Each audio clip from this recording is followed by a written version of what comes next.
the court. Hey, silence. Harold, read the accusation.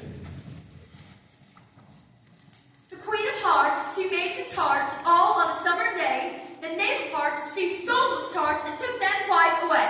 Consider your verdict. Oh, not yet, not yet. There's a great deal of evidence to come before that. Yes, call the first witness. First witness!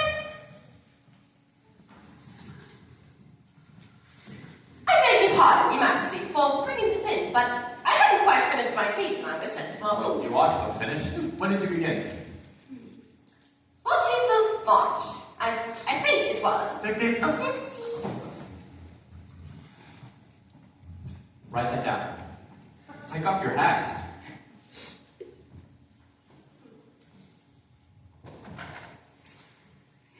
It isn't mine. Stolen. Not stolen, I keep them to sell. I've none of my own, for I am a hatter. Well, give your evidence. Don't be nervous about it, or I'll have you executed on the spot. Give your evidence till I have you executed, whether you notice or not. I'm a poor man, Your Majesty, and I haven't quite begun my tea. Well, not for a week or so, but what's right about her getting so thin in the twinkling of the The tea. twinkling of the what? It began with the tea! Of course, twinkling begins with the T. You take me for a... Go on. I'm a poor man, and most things twinkled after that, only... The March Hare said that when... I didn't. You did! I denied it. He denies it. Leave out that part. After that, I got some more bread and butter. Well, what did the dormouse say?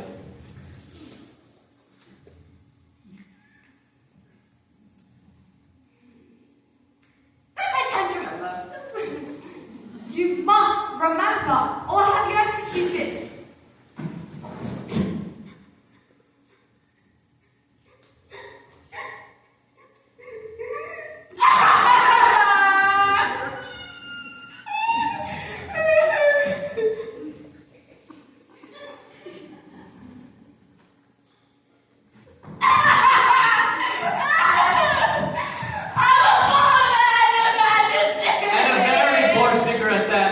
Stand down if that's all you know. Well, I guess go down lower. I'm on the floor as it is. Then lay down. I'm gonna finish my tea. Then you may go. And take their heads off outside. Call the next witness.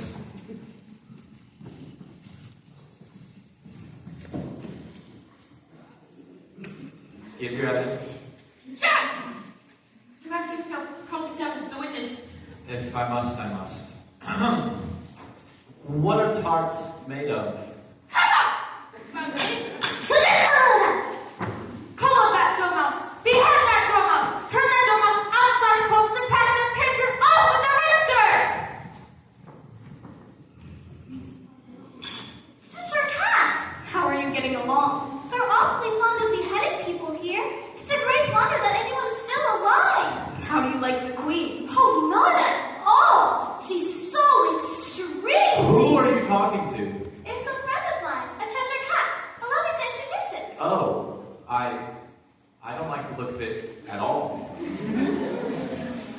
However, it may kiss my hand if it likes. I'd rather not. Then it must be removed. Mind you, I wish you would have this thing removed, please. Off with their heads. Quick orders, oven the tent at once.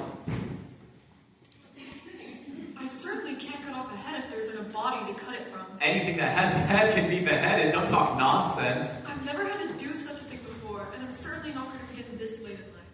Well, if something's not done about it in this no time, I'll have everyone executed. In that case...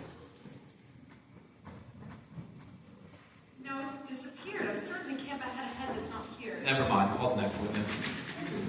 Alice! Me? Why would I be called? Here. What do you know of this business? Nothing. Nothing, whatever. Nothing whatever. That's very important. Unimportant to my students, of course. Yes, unimportant, of course, important, unimportant. Look, silence. Consider your verdict. There's no more evidence coming yet, please, Your Majesty, and this envelope has just been delivered. What's in it?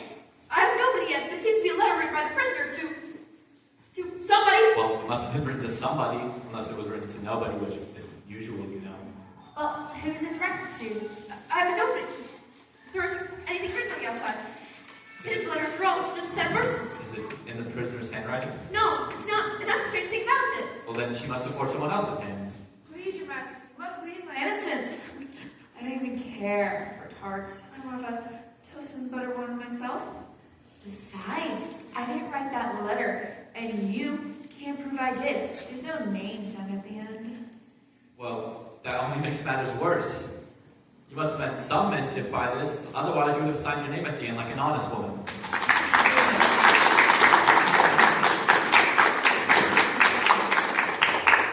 That proves her guilt. It proves nothing of the sort. You don't even know what it's about. Who are you? I'm Alice. I'm Alice. Rule 42.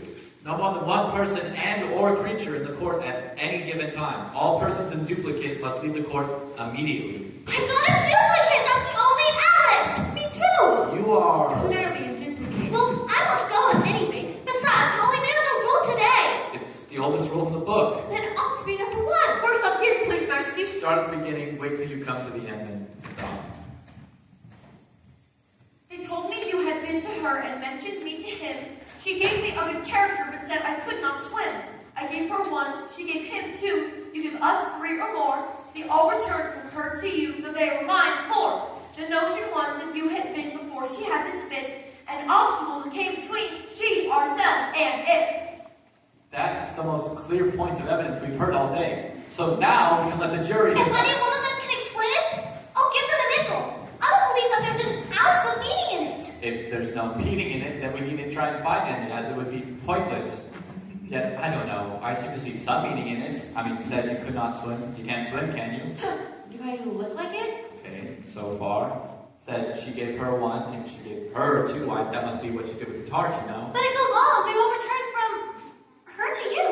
Why, there they are. Nothing can be clearer than that. Yet, I don't know, before she had this fit, you've never had fits, mind you, I don't think. Never. Well, then it doesn't fit you. It's a pun. Don't you get it? Fine, then let the jury consider their verdict. No, sentence first, verdict afterwards. Stuff and nonsense. The idea of having a sentence first. Hold your tongue!